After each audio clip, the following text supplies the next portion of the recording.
Good evening, everyone. Welcome to back to another episode of Business Talks.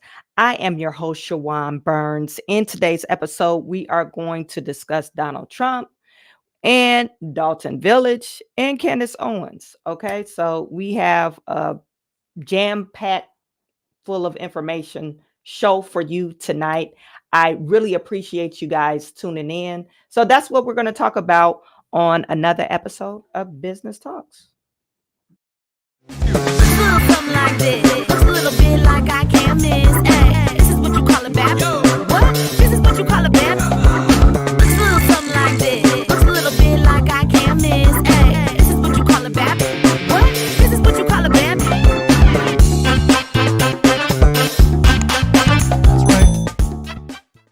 You guys put in the chat. Let me know where you're viewing from. Let's see who we have in the building. We have Carolyn Cruz. Hello, Carolyn. Thank you for tuning in. Noble Young is in the building. Stephen R. Thank you for tuning in. Nurse Petty, glad to see you. Good evening, Shawan and chat. Hit the like button and subscribe. Thank you. Thank you to all my moderators that is, doing a thankless job. So I really appreciate all the moderators that's in the building today. Yolanda, thank you for coming. And we have Carmelo Ortiz. It's good to see you. Jay Jones is in the building. Pretty in Pink, good to see you. Renee Creole from New Orleans. Isha Kelly from North Carolina. We have Boston, Massachusetts, Illinois, and Kathy Fields, WREM 970 or WREM 970. Hello to you all. Our first story of the evening, I'm going to talk about Donald Trump. Just a quick update for you guys. So next week, I think on Tuesday, Letitia James will probably be initiating to confiscate Donald Trump's. I think she said she was going to start with Donald Trump or Trump Towers if he's not able to come up with that $456 million bond. Okay, so Donald Trump is claiming that he does have $500 million in cash, but he does not want to use that for the bond. Okay, that's what he's claiming. Not for sure. I wouldn't want to use 500. I wouldn't want to give all my cash away. Right. As a business owner, that's not a smart move. But he's claiming that he has 500 million in cash. Let me just go to the story real quick. This was on the Washington Post. Of course, they're going to make me sign in. But he's saying that let me see if I can sign in. He has $500 million in cash. Like I said, why would he want to use his cash and for this bond? I'm not for sure. But that's what he's saying. Oh, okay. So in MSNBC, it says somebody is lying. Trump contradicts his lawyer's claims to have 500 million in cash on hand. Okay. Harry Littman, former U.S. attorney Sue Craig, New York Times investigative reporter, and Reverend Al Sharpton. Well, I don't know what this. Okay, all these people with reactions to Donald Trump claiming all of a sudden he has a $500 million in cash on end, which should, in theory, give him the ability to meet his deadline in the New York civil fraud judgment if he's telling the truth. But why would you want to do that? I mean, okay, I have a $500 million in cash and I want to put a bond up, but I got other businesses to run. So what I don't see why you want to do that. But I wouldn't admit that to that either. I wouldn't tell people that I have cash on hand. So this is MSNBC. talking about A claim that, if it is to be believed, directly undercuts his own lawyers who have said in legal filings that Trump does not have enough cash on hand to satisfy that $500 million judgment against him. And now, in a new interview, Donald Trump is upping the ante yet again, this time claiming he will fight Judge Engoron's ruling, quote, all the way up to the U.S. Supreme Court if necessary. Trouble is, bravado and bluster may not help Trump wiggle out of the deadline that's closing in on him right now. Let's bring in former U.S. Attorney and former Deputy Assistant Attorney General Harry Litman. Plus, with me at the table, New York Times investigative reporter Suzanne Craig and host of Politics Nation here on MSNBC and president of the National Action Network, Reverend Al Sharpton. Suzanne Craig. What's going on with this? What's going on with it? She looked like she should be in Ghostbusters, with the woman Ghostbusters. But anyway, it has nothing to do with the story. But this is like, what is this on top of your head? Come on, lady.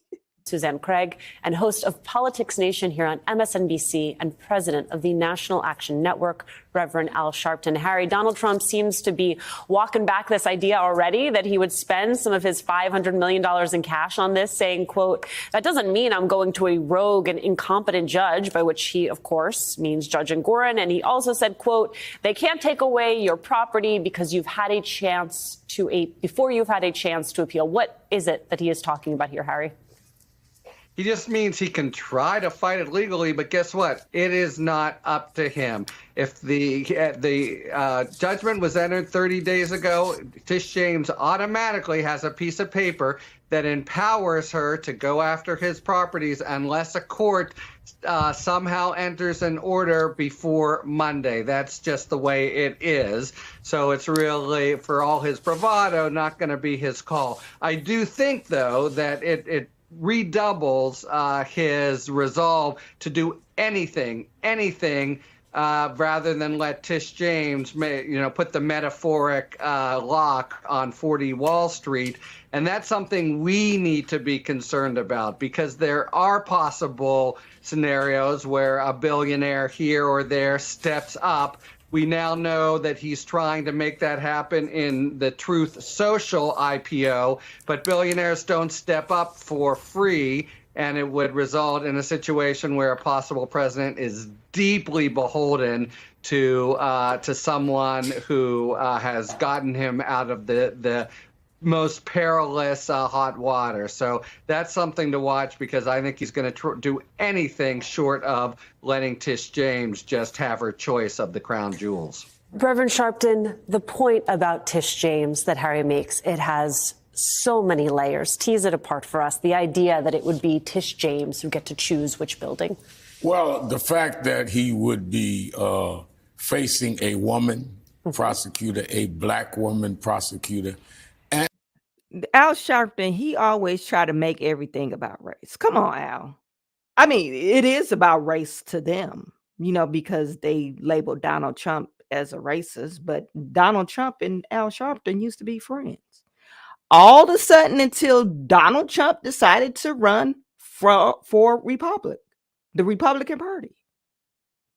He used to be Oprah Winfrey's friend. He used to be Hillary Clinton and the Clinton friends.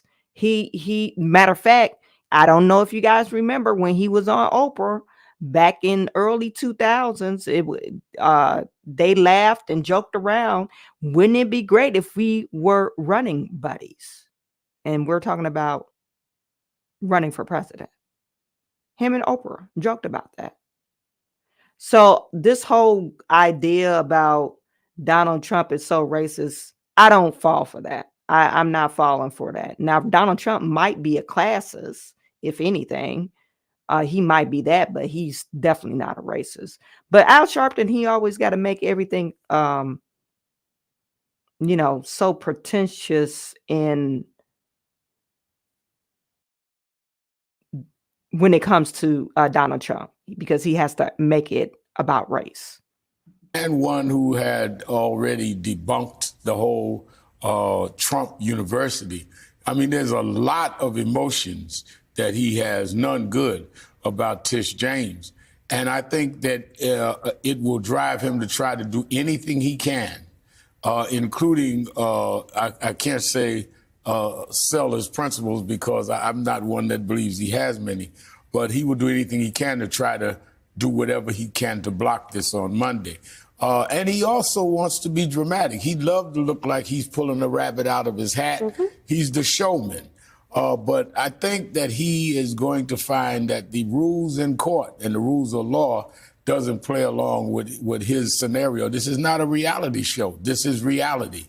And I think that even if he comes up with the money, he's going to do it at such an expense to what's left of his business and the campaign and the Republican Party that either way it'll be devastating. And I think that Tish James only makes it even worse for him because of his whole feelings about women in general, black women in particular. Sue, he's still. Why do no, his feelings about Letitia James. He don't feel no way or another about black women. As a matter of fact, we have some pictures since we're talking about Candace Owens. Him and Candace Owens are friends. Okay. The one lady who got fired, everybody, and what's her name? Amarosa. She claims that he made racial undertone. He had racial undertones towards her or whatever. Now, maybe women in general, maybe he's a sexist. I maybe, but these are strong allegations that they're saying about Donald Trump. Now, you might not, but just open your eyes. If you go back to early 2000s, 90s, even now, Donald Trump has friends, and a lot of people idolize him as far as friends and rappers like 50 Cent. Matter of fact, Snoop Dogg backtracked on what he said about Donald Trump. So, I mean, they're painting this picture because, and we got to think about who we're listening to, MSNBC, the most liberal media ever. My whole point to play this is to, give you an idea of what they're talking about. Letitia James, she will be trying to confiscate Donald Trump's properties. A lot of people spoke out against what Letitia James is doing to Donald Trump. They're saying that it's violating his 8th Amendment right. Cruel and unusual punishment. I'm not for sure how true that is, but they're saying 150 or $456 million of a bond where you're penalizing. I don't know was this a criminal case? I'm not for sure, but they're saying this was far reaching because there were no harm done to no people. Now, if they brought up Trump University, yeah, you could say harm was done to those people because maybe they didn't get a valid degree, a usable degree, and they paid thousands of dollars. I know some people said they went to the university and it was an online thing and the curriculum wasn't, it was full of crap. But anywho, that's not this case. They're penalizing him because they're saying he overflated or overvalued some of his properties, which I'm totally against that. You can't tell me I overvalue my property because I still got to go to the bank and get a loan for it. And then they have their own lenders that value the property. But that's neither here nor there. Al Sharpton is making it about race. Okay. So Donald Trump, he's saying he has $500 million. I doubt if he ever will spend that on the bond. And I doubt if he will come up with the money. So we're going to look at Letitia James, unless a court stepped in and saved Donald Trump. Now, Donald Trump they mentioned about this True Social. They merged. They merged And the stock share closed nearly 14% down after True Social Media merger approved by shareholders. So it dropped in price, and there's expecting to become public next week. So, and they're saying Donald Trump holds the majority of the shares in the new company, which will be worth about $3 billion or more. Was posted on CNBC this morning. Okay, so True Social merged with Digital World Acquisition Corporation. Okay, and it says they started off $44 a share, and it dropped down 14% to $36 a share. Okay, so it could begin trading under the new ticker DJT next week. So we have to look out for that. Now, if Donald Trump decides to sell some of his shares, he could essentially raise that $3 billion or $500 million that he needs to hold off Letitia James, unless miraculously somebody, a higher court, steps in and say, no, you don't have a right to seize his property. That's the only way that will happen. Anyway, so that's with Donald Trump. Now that's all I got to say about that. You guys put in the chat. Let me know what you think. Put in the chat. Let me see what you guys got to say.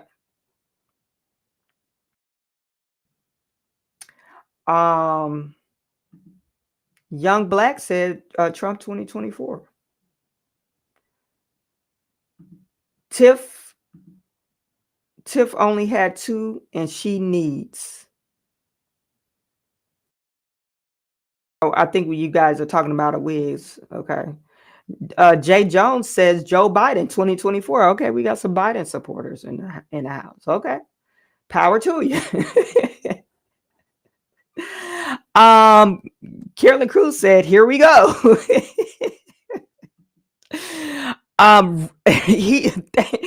Thanks 1138. He is a race hustler. That's why.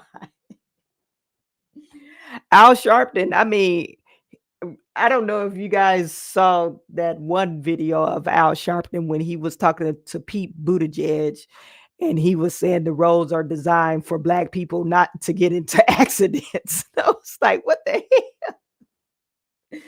Now the roads is racist. Like, what are you talking about, dude? Everything's racist. Everything is racist when it comes to Al Sharpton. Young Black entrepreneurs, we need a president that can say a full speech.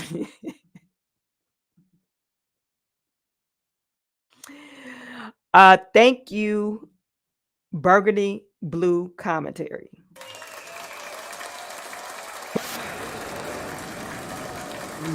YouTube channel.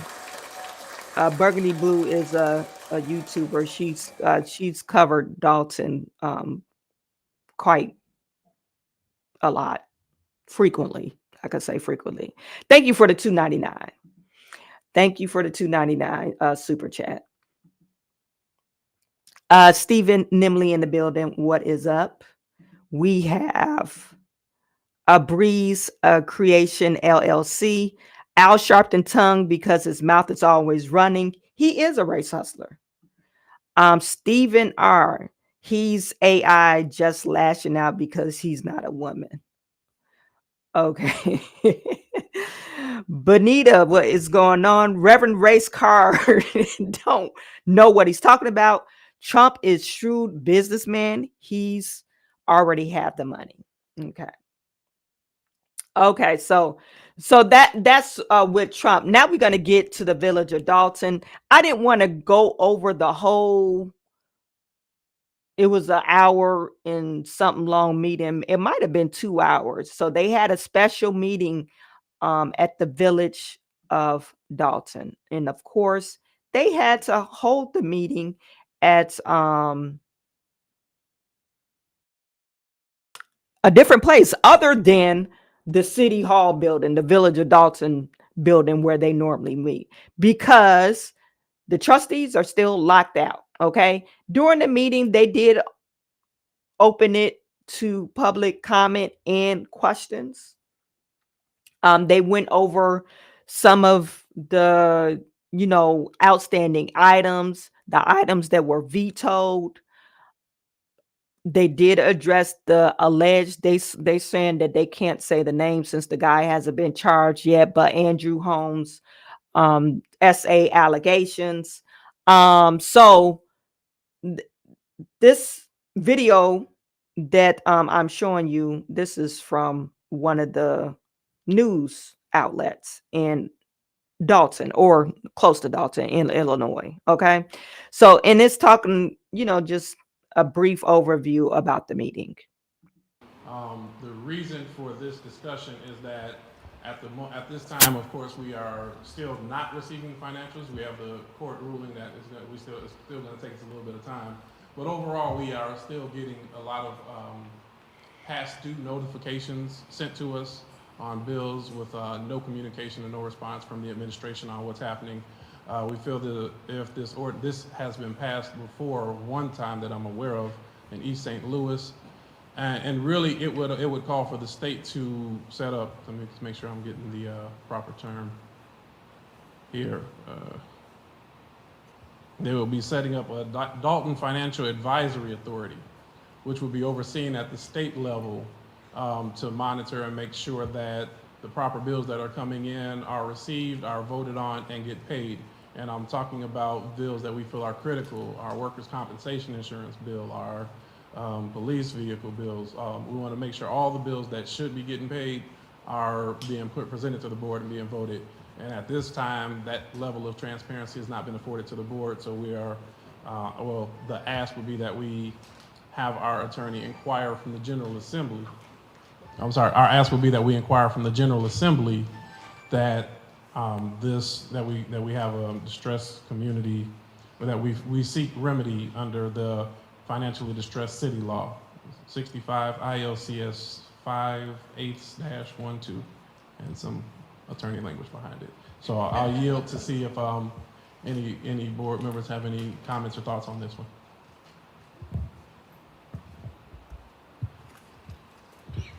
I just want to state that I am in agreement with this because for the last few months, we've been begging for the financials, right?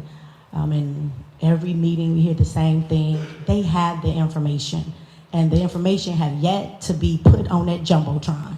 So hopefully, with the court's ruling, or with this being put in place, they will either put it on a Jumbotron or email it to us and provide it to us so that we can provide it to the residents, because we hear you when you all ask us questions regarding the financials, and we love to provide you with the information. So look for the Jumbotron next meeting. Hopefully they put the information on there for us. Okay. Just in reference to the financially distressed city law, it can be, is it based on like a certain time that we can utilize it, or once it's in effect, does it remain in effect? The request that we, assuming board is okay, will be asking is that while this mayor is is at the helm, that the state assist in overseeing the financials of this community. That is the request. Now, as it gets to the state level, they may dive in deeper and make some different determinations. But our ask would be that during this administration with this mayor, that we continue, and then as if and when there is an administrative change, that it could be reevaluated. Thank you. I'm definitely in support of it, but I just want to reiterate to everyone, we are in bad shape. And as four of us sit up here to say that we're asking for help from the Illinois General Assembly to come in to make somebody give us documents that we are entitled to make financial decisions of a community is really sad. For us to have to beg to try to see if an audit has been done, which we know that if it has been done, it should have came across the board to see it. We can only say as of September of 2023 where we were. We're in March of 2024. We have no idea how much debt we really in. But to see every day emails come to us saying you're 7 months past due, you're 5 months past due, you're 6 months past due, makes us realize that no one is sitting here doing what they're supposed to do in reference to maintaining the finances of the village of Dolton. So I do feel what or hear what she's saying. As far as the audit, I don't know what the procedures are to an audit or how often a city will receive an audit, but usually an audit is done by an independent investigator, like an outside accounting firm, and they go over the books to see if they're actually spending the money where they're saying the list or accounting list, or their I guess their balance, or what is it called? Reconciliation of their checking account matches what they pulling out on the warrant list. Those line up together. So just a reconciliation of what they're spending their money on and what the actual board is approved versus what Tiffany is writing the checks for. Okay. And Tiffany shouldn't be really writing the checks. It should have clerk key on there, and it should have 2 signatures. But everything, if you're writing a check, it should be board approved. So that's not happening here. Tiffany, and we view Tiffany's what is her podcast, On the Move podcast, and she said, "Oh, I'm going to show my receipts. You're going to hear from me." You think that would have been the first thing she addressed? Is this? Because you're going to go to jail. I mean, you're trying to blast out all these different businesses saying, "Well, oh, this is why I didn't give you a license because you got this secret boom, boom, room. That's why we closed you down. This event or this establishment is always having fights. This particular venue, she's a bad landlord." And this is the things that she portrayed on these businesses, why they didn't get a license or a permit. But what about the deeds that you're doing? You didn't address this deficit. You didn't address the behind payments, the payments that's behind, the credit card receipts. You didn't address none of that stuff, Tiffany, on your On the Move podcast. The podcast is a bunch of lies of a person that cannot speak proper English, and you're making a mockery out of your position, out of yourself. No one else looks bad besides you, because you're making a damn YouTube channel like you're a child. You're not even addressing the allegations of Andrew Holmes, your right-hand man. You're a grown woman and you're not even doing that. You set up a podcast to lie and make a mockery of yourself and not even address the real issues. And you're talking about you standing with women, it's Women History Month, and God called me and all that crazy stuff.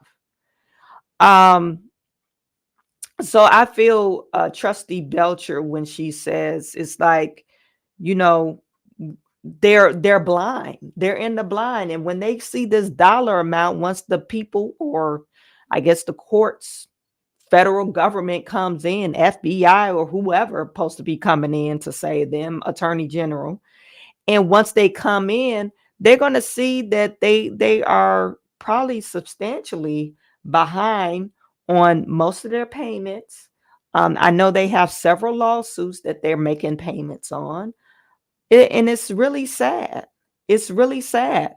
I think Dolton, and I know we got some people listening from Dolton, when you have a city, now this city is profitable because you do have residents there that own their properties and they pay taxes on their properties. So that's why it's a profitable city. Okay, you do have some businesses. Never drove through Dolton. I know some people say, oh, Dolton is run down, but they probably haven't seen like really ran down cities. Okay. But you know, it probably could need some sprucing, some tender love and care. One city that's here in and I believe it's Highland Park. Highland Park is a city that's surrounded by Detroit. It's like this little maybe 5 square mile radius. Highland Park is similar to Dolton. They didn't have and maybe they did. I'm not for sure. But I remember years ago, and our city had to sue them. Years ago, Highland Park, they wasn't paying their water bill. You know, so the city wasn't paying their water bill.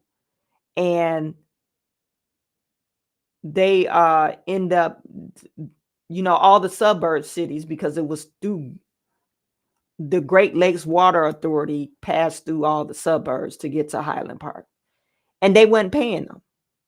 So all these cities came together and sued them just to get their money. But the Highland Park is not a city where they make any money. So anyway, they got swallowed up.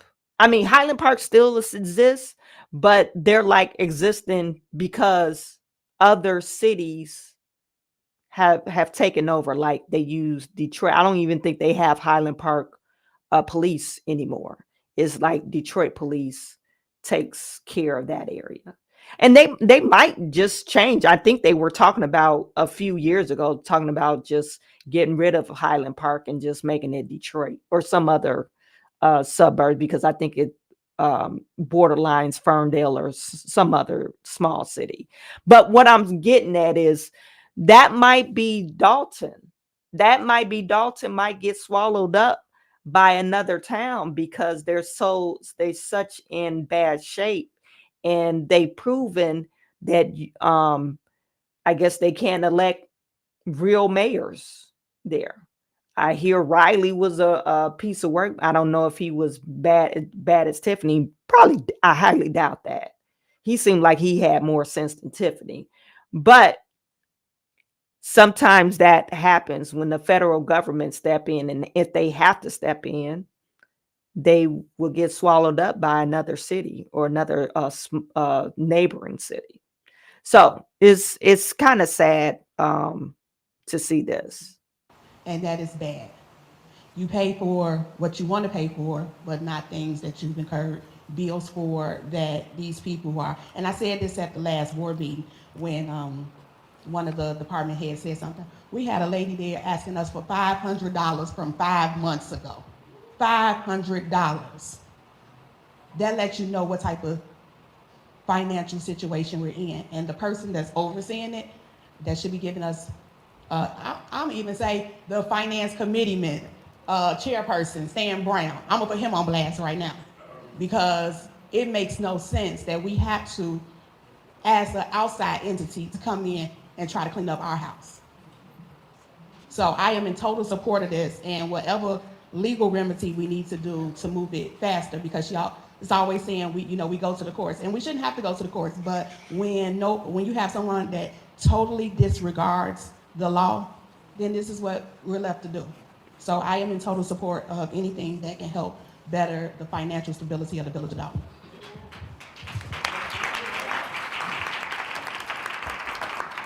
I too am in agreement.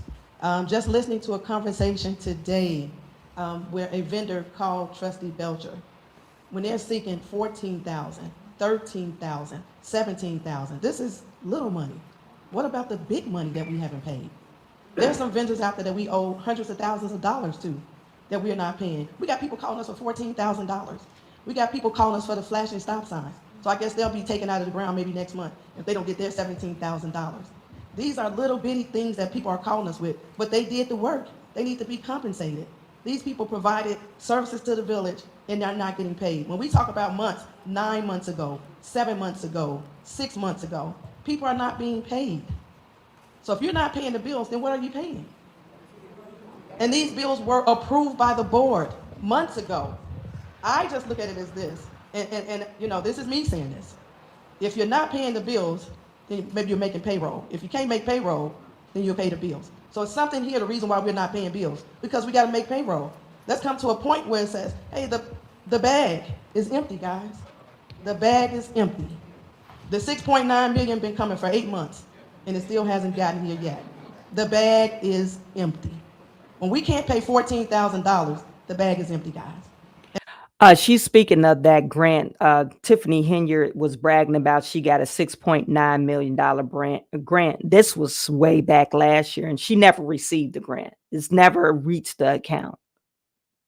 So allegedly, she got this $6.9 million grant. Never reached the account. Another thing, you're escaping the $14,000, $17,000 contracts that you agreed, that the city agreed, the trustees agreed for these things to go on. Even the bigger contracts, they probably didn't agree to that, but they're not paying those either. The problem that they're having with paying these bills, that's where was I going with this? You got oh, she's saying meeting the payroll or pay the bills. A little birdie told me that they ain't even meeting the payroll. I mean, they meeting the payroll, but as far as their insurance, employees are getting denied on insurance claims. This what a little birdie told me this. Like, they're not paying the insurance for their employees. So just imagine, and that's why I said I think it's probably going to go where maybe another bigger city manager probably would step in, or they'll probably have some type of oversight for a minute. If the AG decided, oh, we want to kick Tiffany out, we're going to actually remove her, they'll have somebody appointed to them, somebody from the outside that's going to appoint, in almost like a conservatorship. Because right now they proved like they got all these people in place. You do have an administrator. You do have an accounting. You do have the trustees that's supposed to be over the finances, the finance department or whatever. They have the people in place, but they don't know what they're doing. That's the biggest problem. They don't know what they're doing, and they're stealing the money.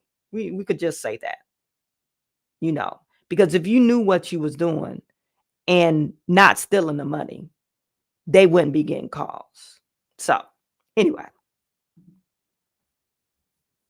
And she said before, and I would say, my granddad used to say, we're in a mighty bad way here. And when a person don't show you the money, it's a problem.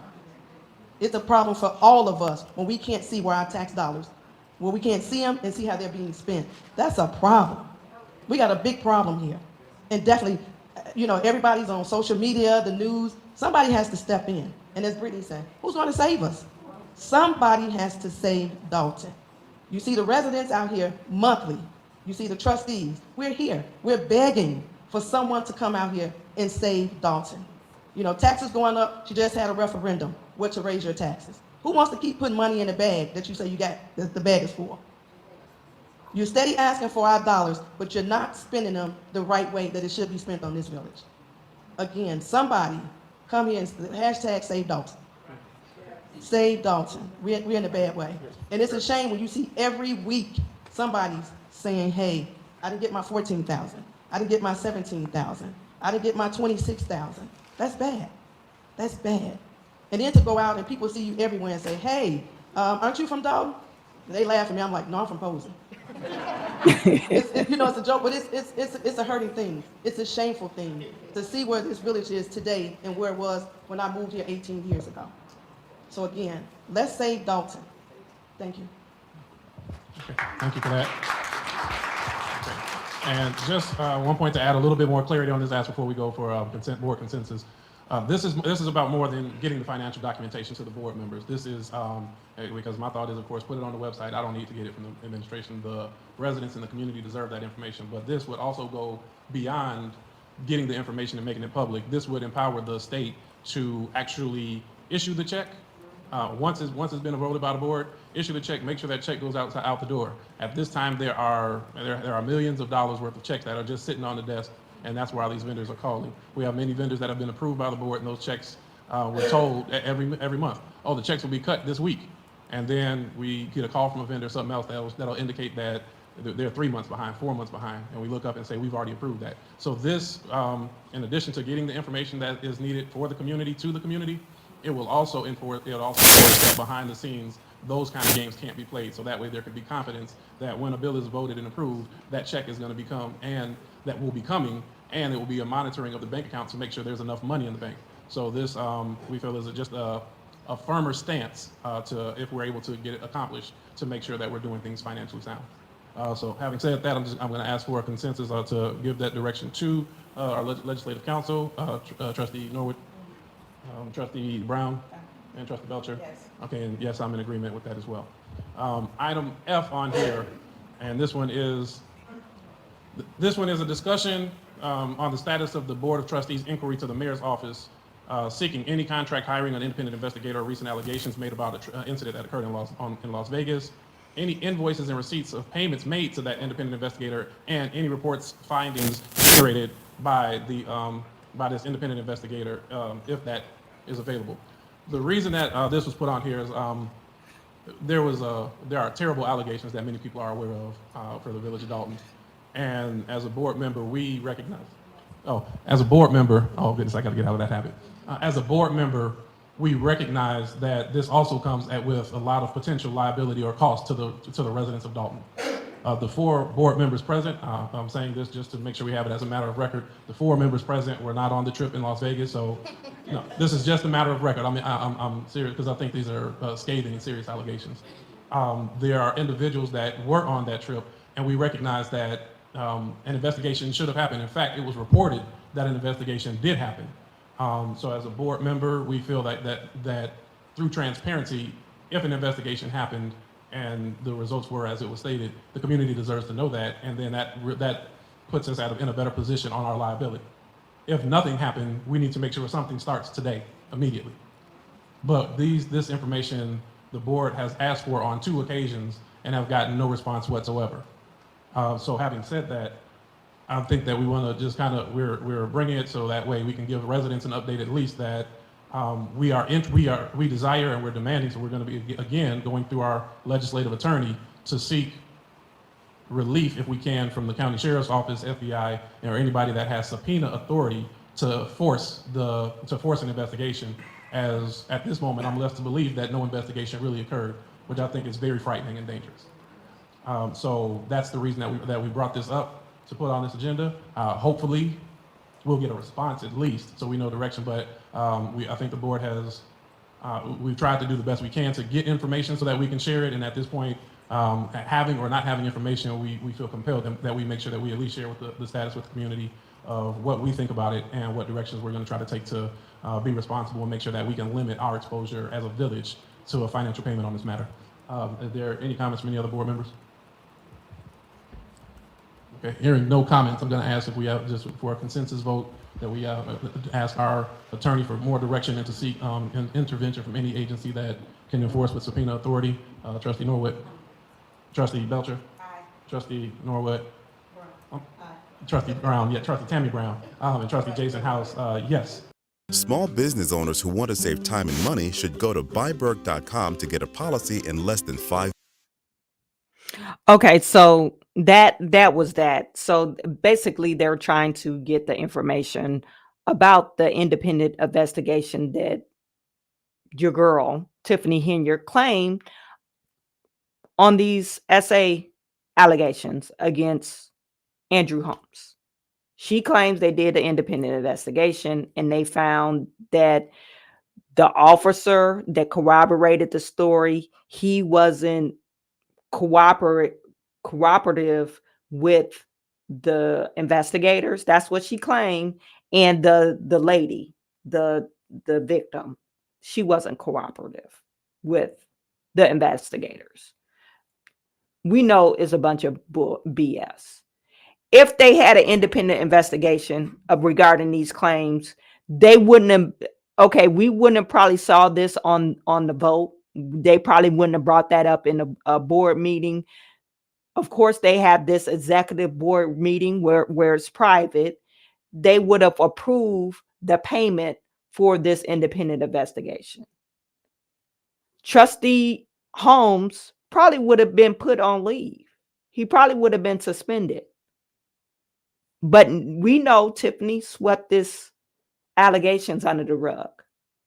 We know that because nobody else knew about it besides her, the officer, and it was some rumors around. Somebody heard some rumors. They said, I had a lady that called me. Actually, she ended up finding my phone that lives in Dolton. She said, yeah, they were hearing rumors about it, but they didn't pay it no mind because nothing came out of it. So it happened, but it was just rumors. So Tiffany Henyard swept this whole thing under the rug. They tried to ostracize the officer who came forward to corroborate the story. And they kept Andrew Holmes, nasty Andrew Holmes, in his seat. So hopefully they get the information. Hopefully the authorities will step in. Now we're going to get to that. That's all I'm going to say about that. You guys put it in the chat. Let me know what you think.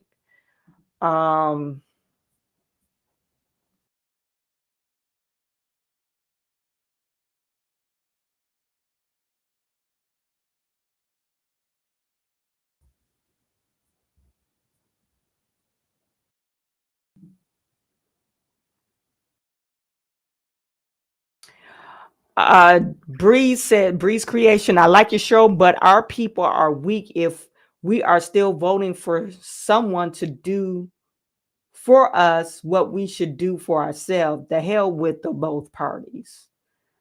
Okay. The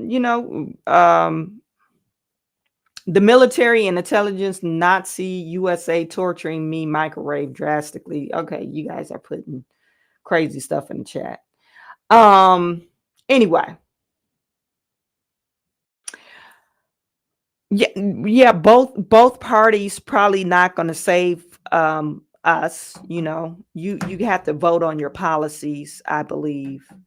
I know most of the Democrat parties that they put they've enforced for the last 60 years have not been favorable to Black folks.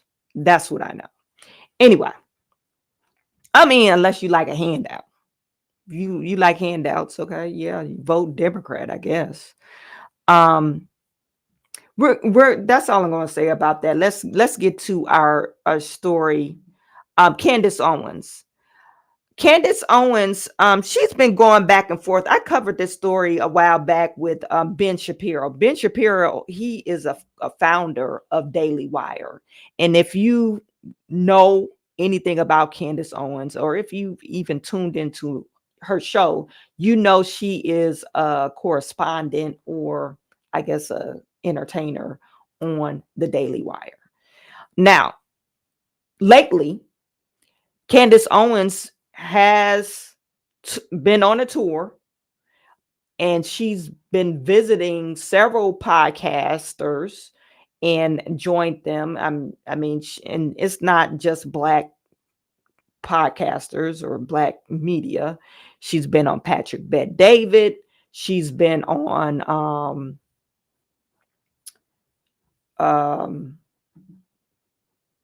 what's the guy? He used to Joe Budden podcast.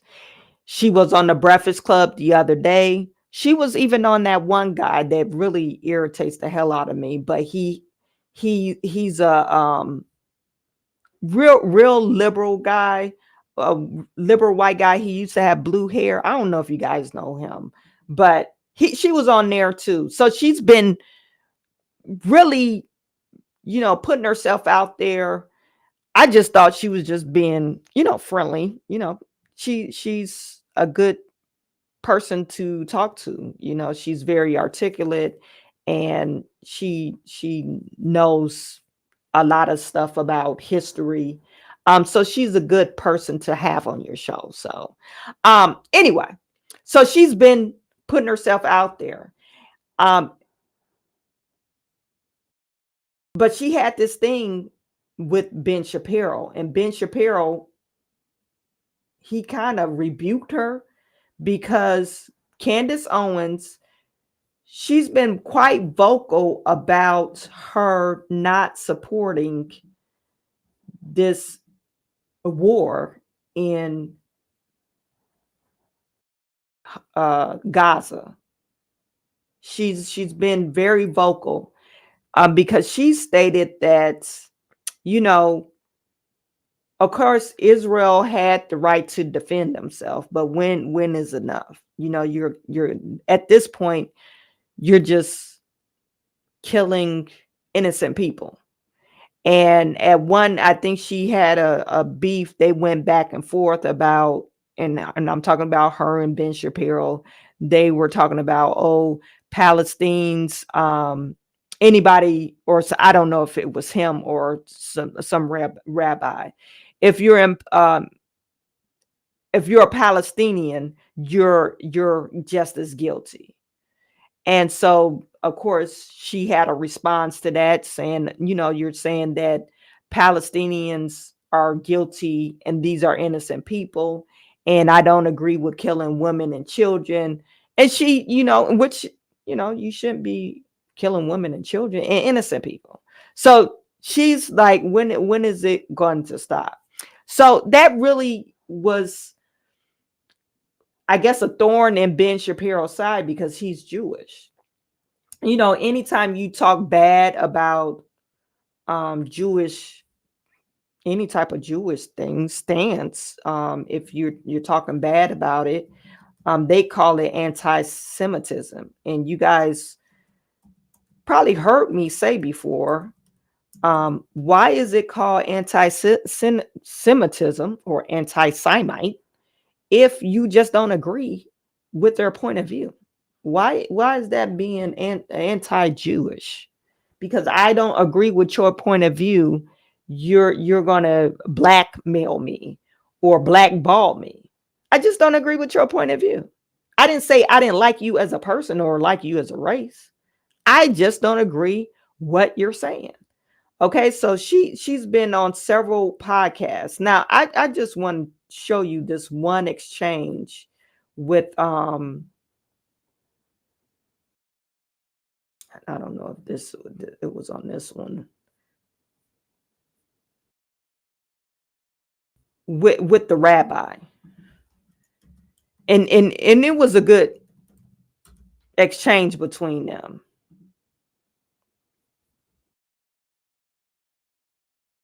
Oh, no, that's an hour long. I don't want to show you that long thing.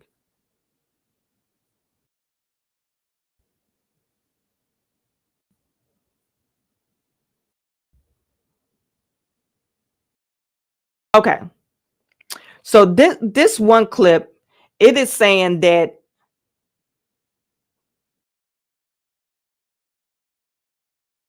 here's a clip that the Rabbi Barclay explains to Candace how the passion of the Christ is anti-Semitic. Now, throughout this whole interview, Candace was trying to explain to the rabbi, hey, I'm a Christian. You're Jewish. Okay, that's your point of view, but it doesn't have to be my point of view because I'm a Christian. So I view things different. And they got talking about this one particular person where they had an exchange and they was teaching their daughters something really gross. And she was like, well, normally people would take that as pedophilia, and you're acting like it's something that is normal, and it's not, because I'm a Christian faith. But anyway, this is one part of their exchange where he was saying that Passion of Christ is anti-Semitic. whole context of October 7th. It's hurtful to Jews. Okay. And I'd like to give you an analogy that I think that might really help our dialogue, if that's okay. My bad. Christ, because it is in the whole context of October 7th. It's hurtful to Jews. Okay. And I'd like to give you an analogy that I think that might really help our dialogue, if that's okay. Mm-hmm. A number of years ago, a movie came out called The Passion of the Christ. Did you see the movie? Yes, it's a wonderful movie. Okay. And I saw the movie as well. I saw it the opening day and saw it twice, and I arranged for a screening of priest students, minister students, rabbinic students, rabbis, ministers, and priests. Loyola Marymount when I was a professor. Okay. I realized something in watching that movie. There are two movies going on. If you accept Jesus as your savior, then that movie is so brilliant and so painful about his suffering that it transcends everything else, and that's all you see. And I think you just said it was a brilliant movie, and as many of my friends did, Loyola, etc. I think it was a brilliant movie too as well. If you don't accept Jesus as your savior, you're not so emotionally attached to all the suffering that Gibson portrays so well. And so what you do notice, as an example, are all the anti-Semitic things. So I had a discussion with a woman who's the senior vice president of Loyola when the movie came out. She said, Rabbi, there's no anti-Semitism. I said, actually, I'll give you an example of one scene. There's a scene of little Jewish kids who chase Judas, and they morph into demons. And they're wearing modern 20th century yarmulkes. They have classic Jewish stereotypical faces, and they morph into demons. And with modern yarmulkes, it's that trope of Jews as demons. And Lainey said to me, I don't remember that scene. And I realized in that moment, she was so emotionally involved in the suffering of Jesus, she didn't notice the anti-Semitism. But both are true in the movie. You may not have the desire to have that pain in your heart, but what I'm trying to tell you is. So, I mean, that's one of the exchange. Let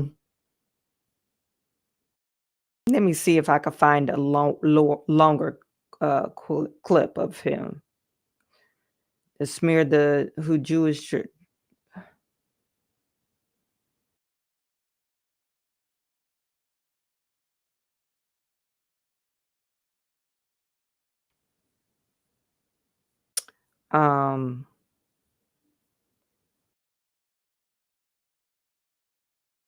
You know what? Let me see if I bookmark these.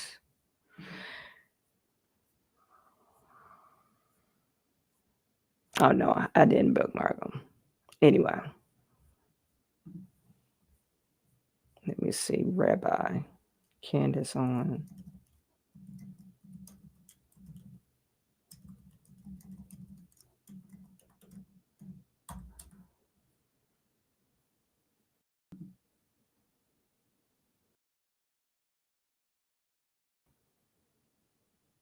Okay, let's go. Could you provide for us a definition of anti-Semitism? This is what I'm talking about. I think I mentioned this before, on a couple of streams a couple of days ago. This dude says anti-Semitism definition changes on how they feel. What the hell are you talking about? Listen to this guy. Absolutely. I really appreciate that because I think that is the break. If we're not speaking the same language, where can we go, right? So.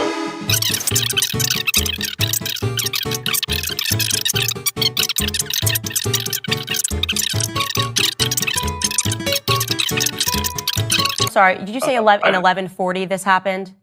1144 in Norwich, England. Okay.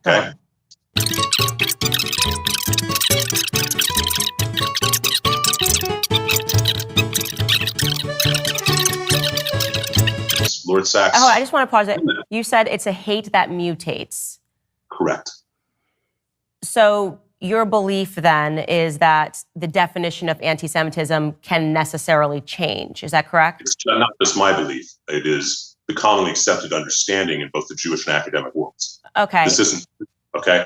As I said, that's why I quoted, this is a quote. It's a great thing from Lord Sachs, Jonathan Sachs. It's a great thing from Niall Leckett. This is just accepted as the understanding of, a cultural anthropologist. So I would just say off the bat, I do not accept that definitions can just mutate. That is something that I could debate that on, like the definition of a woman. I mean, and I'm saying not just about Jewish people. I think that we have to have a concrete definition to work with, because then you can just update and say, actually, I've changed that, and now this is what constitutes anti-Semitism.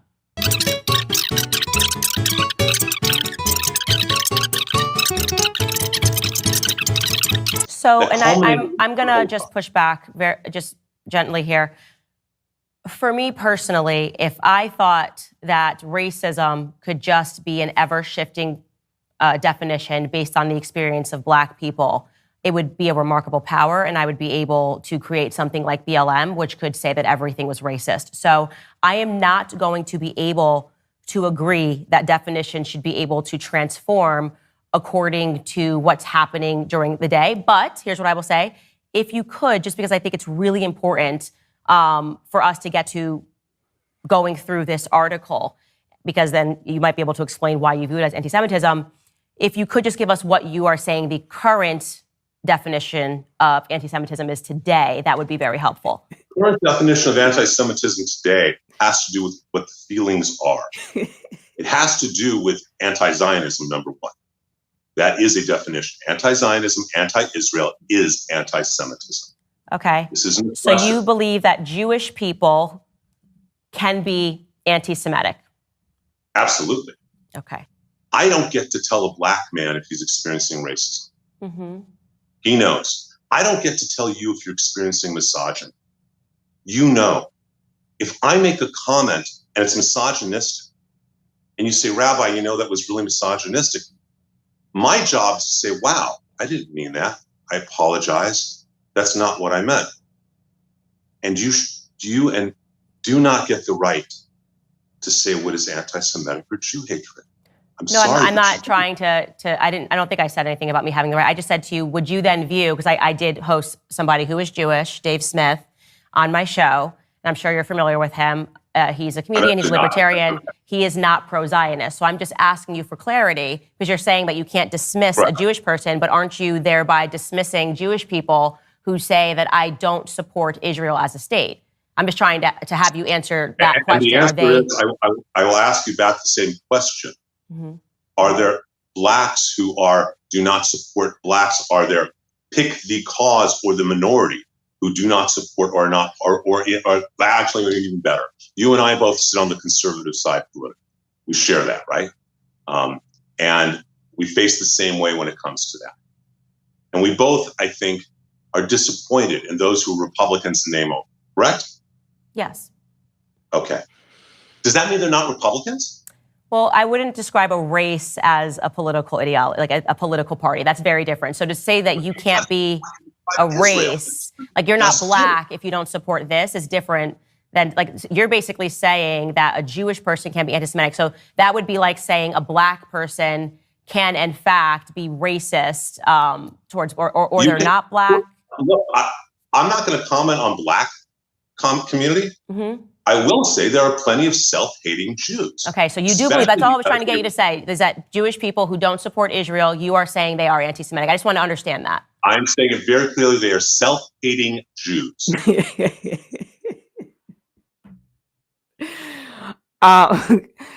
This, like I said, this guy, so they went back and forth. It was like an hour-long interview that she had with this guy.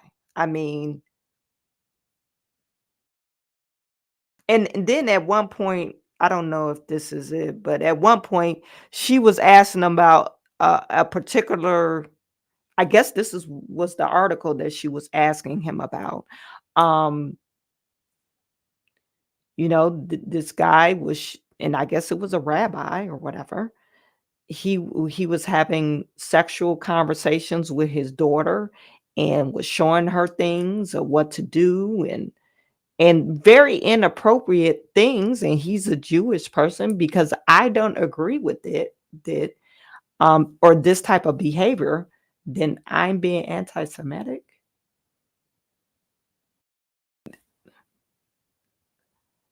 I don't agree with pedophilia, right?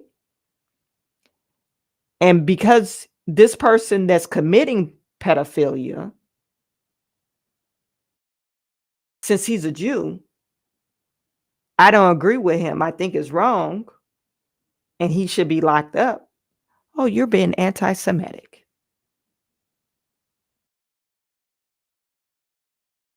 Does that make any sense?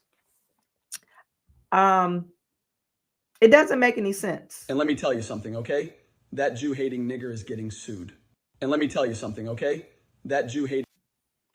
I don't know who would say that. I don't know what the context of that was. But I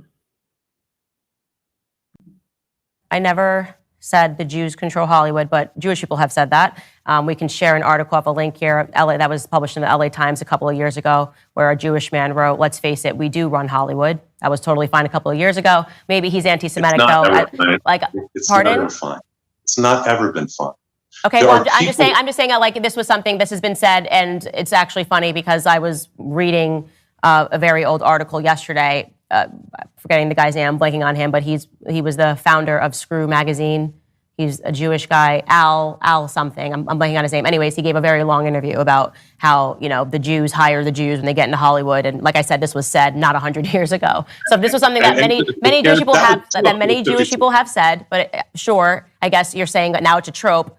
But I just want to be clear that many Jewish people have said this in many interviews within the last 50 years. Okay. As I said, there's a whole book. I do want to press pause on that and ask you a question. Is it possible for Jewish people to form a gang, full stop? Define gang. To form a gang? I mean, let me phrase that because I don't even need to ask that question. The answer is, of course, there is, because there were Jewish gangs in New York. Okay. Yes, of course. Common sense that Jewish people can form a gang, Black people can form a gang. Gangs exist, will always exist. Jewish gangs have existed and will always exist. Worldwide, gangs happen.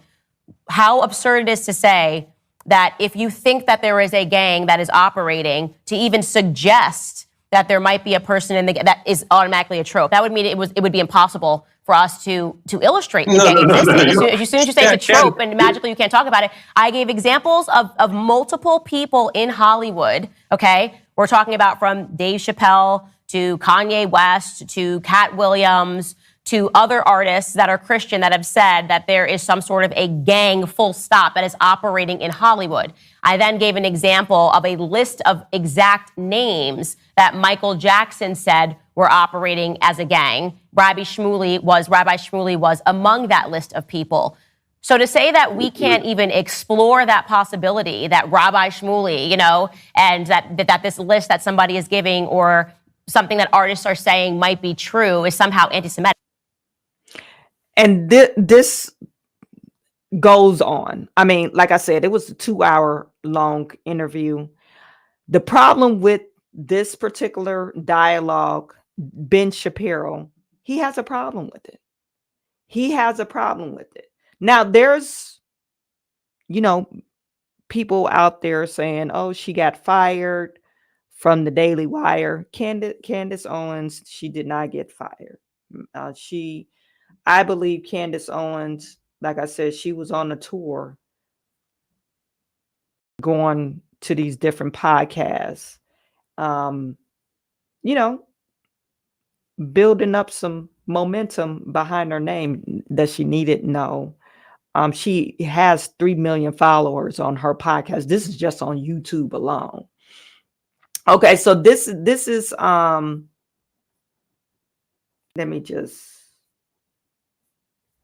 this is her on The Breakfast Club, and she talks about Ben Shapiro doesn't have the power to fire me. But then I guess still have a business relationship. I love the way that you and Ben Shapiro are able to disagree, but then I guess still have a business relationship, because I saw him recently tell you, I think this was maybe a few months ago, he told you to quit over your Israel coverage, your Palestine Israel coverage. Yeah. What was that about? Well, he told me, the tweet that he responded to was actually just some biblical passages. Mm-hmm.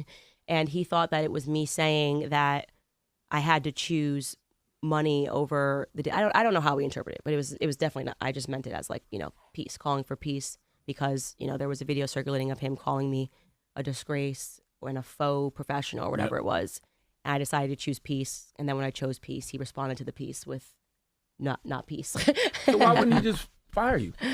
Well, as I explained on Tucker Carlson's show, Ben doesn't have the power to fire me. And it's not even saying that we disagree on Israel and Palestine. I just think that he's obviously, his wife is Israeli. Mm-hmm. He spends a lot of time in Israel throughout the year.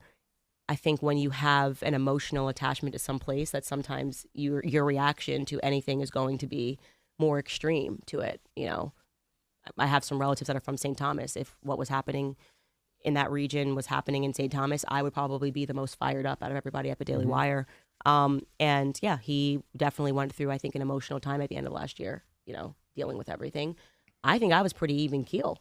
I don't want to see innocent Palestinians killed. I don't want to see innocent Israelis killed.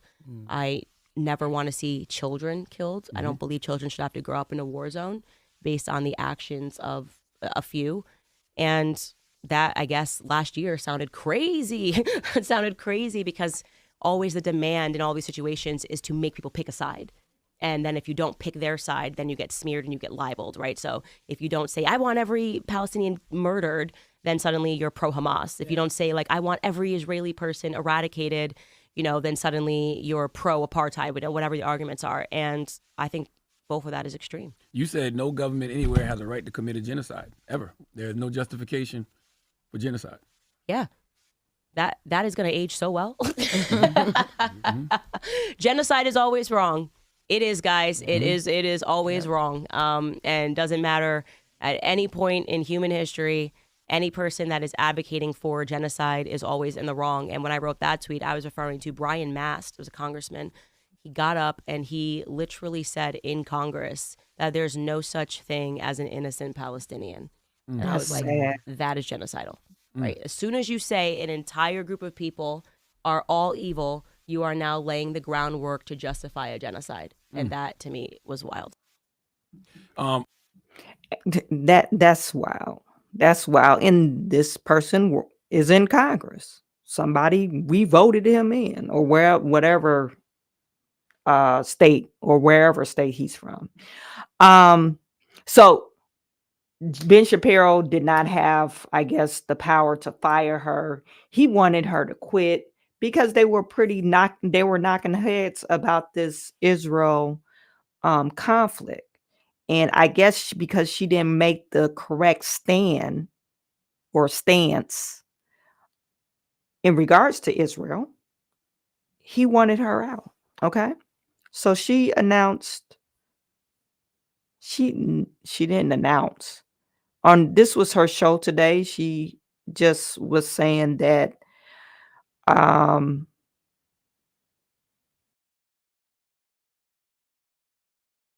she's basically, she has to answer to God, not to money. She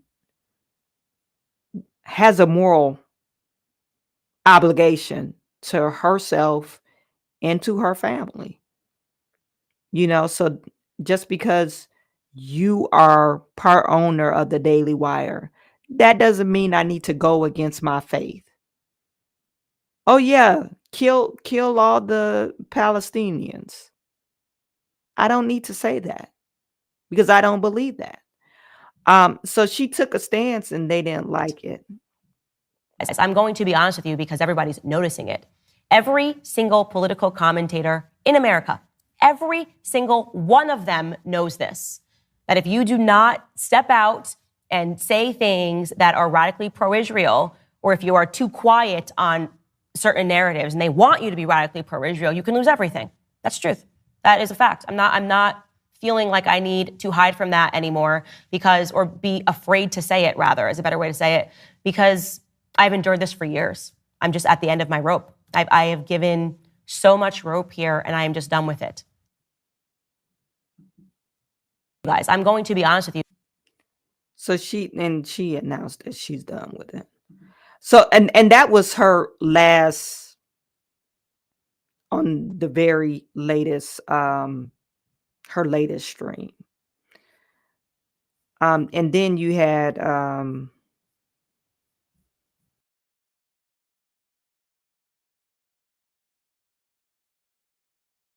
her announcement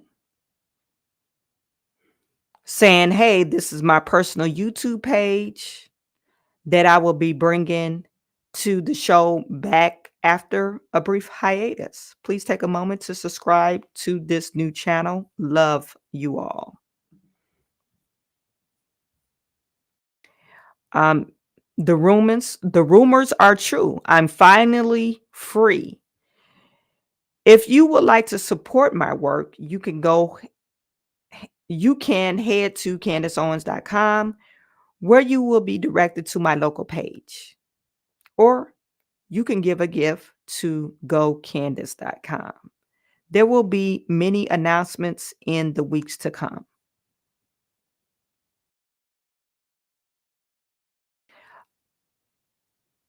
"8 hours ago, Turning Point USA walking into the weekend like," okay, this is Turning Point. My speculations, I think she's gonna make of course she has a substantial following on her personal page. I think it's a little bit over 1 million followers on her personal page on YouTube. She was on Patrick Bet David show. They had a little her and Chris Cuomo had a little tiff on Patrick Bet David, but I think she might be going to that network. He's been trying to get more talent. He tried to get, what's the guy's name? Tucker Carlson, but I don't think he had the right number for Tucker Carlson.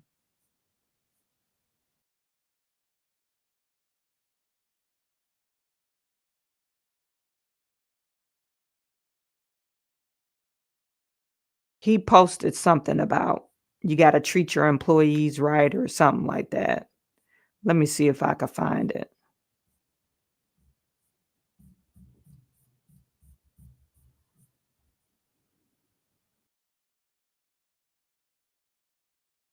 Oh, this is, haven't checked the news today. Any major news today?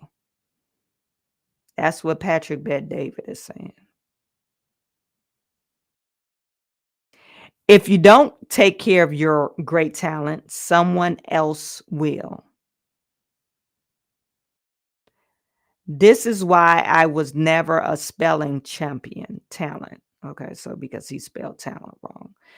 Now, there was a UFC fight over the weekend, and Candace Owens was there. I don't know if Patrick Bet David was there, but Trump was there, and there was some other people there. So I don't know.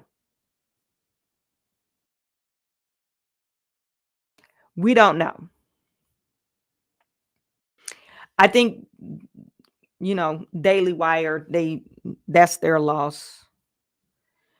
Daily Wire they're talking about free speech, but you're not free speech. You're not for free speech because you tried to silence the one girl that probably had a different worldview than all the white men that's on the channel. Everybody else is just elderly or mid-age white men. I think Ben, he's kind of young. I'm not for sure how young he is, but you got these middle-aged white men. I guess you got to look at their worldview. And then they had, what's the young girl name? She's in her mid-20s. So that's the only female that's on their network now.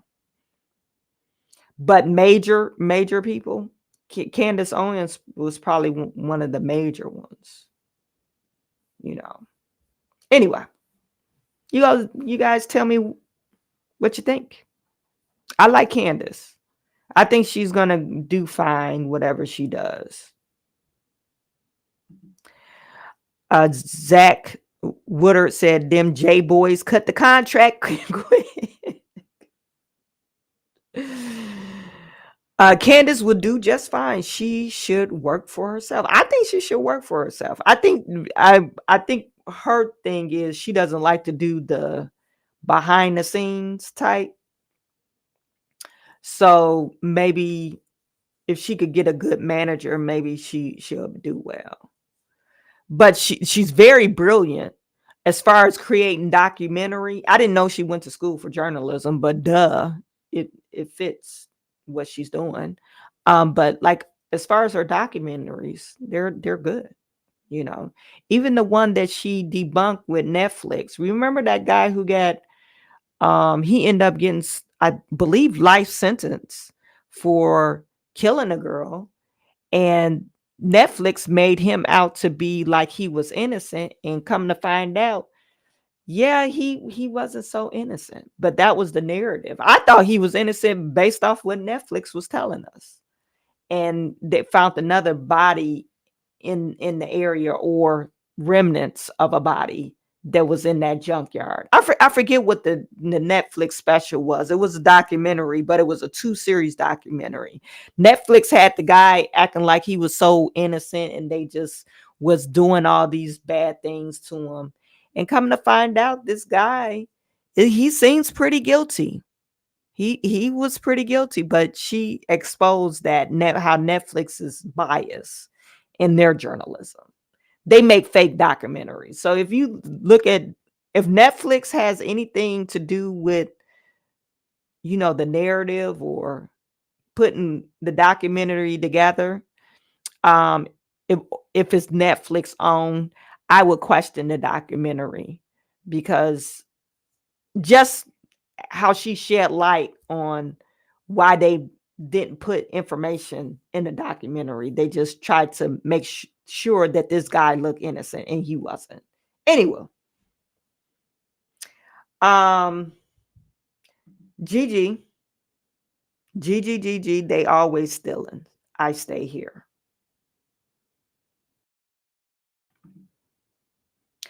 Lexi says, oh yeah, I can't remember the guy's name. He ended up being guilty. Yeah. That one guy, I forget what the documentary was, but they end up and then they tried to pin it on the guy, the little boy that was autistic, and he didn't kill that girl. It was the other guy. Lamar Copeland said, I always liked her because she was brave. Lexi said Obama is involved with Netflix. Okay. Yeah, I know he has his hands in Netflix. I don't know if you guys seen that movie that he created about the world was ending. You know, I forget what that was called. That last movie. It was okay, but it was stupid. It was pretty weird. WREM 970, wasn't Netflix the one who kissed Obama's ass? Probably so. That's probably why Obama has a lot of, well, one movie on Netflix. I think Michelle has another documentary on Netflix. They got some stuff on HBO too. I think it's HBO or Prime. Michelle and Obama. I forget what their I guess movie thing is called. Like I said, the last movie I saw with that Obama produced, I believe it was Obama and whoever. And it had, what's the girl's name? She's pretty famous.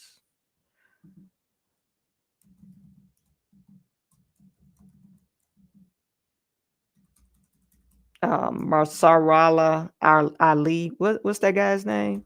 Marshala.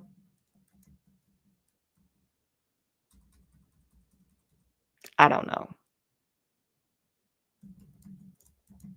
Let me just look it up right quick. Leave the World Behind. That's what it's called. Mahershala Ali. Ethan Hawke and Julia Roberts. They have some pretty heavy hitters in there. Charlie Evans, Kevin Bacon, Farrah McKenzie, Erica Cho. I think that's the lady that died. Mayala. Man, they killing me with these names. Why can't y'all have a name like Charlotte? What's wrong with Charlotte? What's wrong with Alexis? Come on now. or Kevin and Bacon. His last name is Kevin Bacon. What's going on with that? His name is literally food. Yeah, this movie was interesting. It was pretty. I thought it was good. Then, like this girl, she was like, "I hate all white people." Like, she hate white people. You could tell she was in college and she had a cause. She had to live for something. And then Julia Roberts, she was suspicious because this black man in a tuxedo claims that he lived there, and she made them sleep in the basement. Like, so they rented. This was they rented their Airbnb property. The black guy is a techie. No, he's in the finance industry, but really wealthy. And he knew people higher up. So they told them like something's going down. And he knew by the stock market or something that he knew by. But anyway, Ethan Hawke was the dad of these two kids. This guy, I guess they was sending out radiation signals, so he ended up losing his teeth. Farrah, she was like, screw y'all. She ended up going off on her own. And she ended up finding a bunker, of these other people's house. But she knew something was going on, but, they didn't want to scare her. The parents, Julia Roberts and Ethan Hawke. But, like I said, it was an interesting movie. I thought it was interesting. Interesting movie. How did I get sidetracked to this? I don't know. I don't know how I got sidetracked to this. But what I was saying is Candace Owens, she makes great documentaries. I think she's going to do really well. If I was Candace Owens, I would work for myself. Okay, pitch, have this talk show if I want a talk show on a platform. But as far as my documentary work, I would literally, and maybe she doesn't have enough confidence in herself, and she doesn't seem like it, but you got to really think about it. Why wouldn't you pitch your own movies to whoever? Because I hear some of her documentaries are really good. Like that BLM one, when she exposed BLM. Pretty good documentary. She could pitch that to, but I'm assuming Daily Wire own the content, so. I was saying maybe she didn't have enough confidence to go off and do stuff on her own, but maybe now she has it. It took me a while to truly listen, and then yes, I have subscribed to her channel. Yeah, after you listen to shock value and listen to things that you don't normally hear people say, then you're like, okay, she actually makes sense and she's dropping knowledge. She's not like pulling stuff out the air. She's, she gives some historical background on things that maybe people won't know. Because a lot of people don't read, so you could tell she's a well-read person. But I appreciate her for the most part. And it seemed like a lot of Black folks are starting to come around to like Candace Owens. She's been on these shows, like even with Joe Budden podcast. She's been on that show. And, it's a lot of Black people. His audience is probably 90% Black. And they probably listen to Candace. Even Breakfast Club. Breakfast Club got about 5 million followers. Probably 90% of their viewers are Black. But anyway, there you have it, folks. That's all I got to say about that. I believe she'll work out. She'll do fine. You guys, Thank you for tuning in. I appreciate everyone for showing up and showing your support. I might go online tomorrow. It all depends on what's going on, because I did wanted to cover some stories that I didn't do today. They have some things going on in Russia that it was a terrorist attack in Russia earlier today. So I wanted to cover that. I wanted to cover that today. Thank you for your super chat, Measured Man. It's really appreciated. Okay. You guys, so I appreciate every single last one of you. And I will talk to you tomorrow.